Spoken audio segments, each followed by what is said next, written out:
अमीर जमात इस्लामी हाफिज नईमुर रहमान ने मुल्क के खिलाफ प्रोपेगेंडा नाकाबिले माफी करार दे दिया।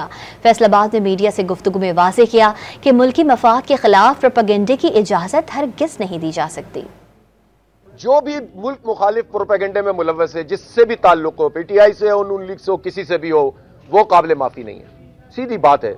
मुल्क पाकिस्तान जो है ना, ये किसी जोग्राफिया का नाम नहीं, ये अकीदे नजरिए का नाम है। लाखों लोगों की कुर्बानी के नतीजे में हासिल हुआ है।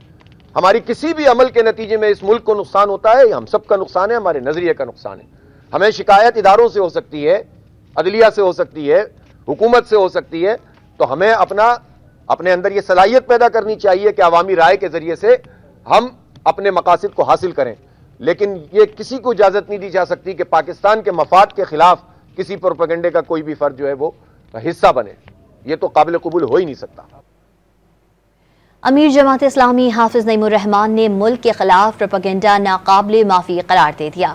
फैसलाबाद में मीडिया से गुफ्तगू में वाज़ेह किया कि मुल्की मफाद के खिलाफ प्रोपेगेंडे की इजाज़त हरगिज़ नहीं दी जा सकती। जो भी मुल्क मुखालिफ प्रोपेगेंडे में मुलव्वस है, जिससे भी ताल्लुक हो, पीटीआई से हो, नून लीग से हो, किसी से भी हो, वो काबिल माफी नहीं है। सीधी बात है।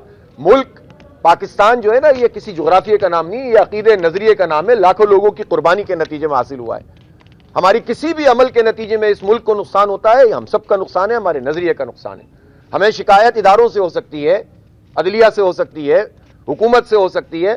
तो हमें अपने अंदर यह सलाहियत पैदा करनी चाहिए कि अवामी राय के जरिए से हम अपने मकासद को हासिल करें।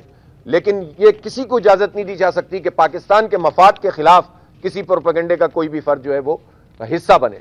यह तो काबिल कबूल हो ही नहीं सकता।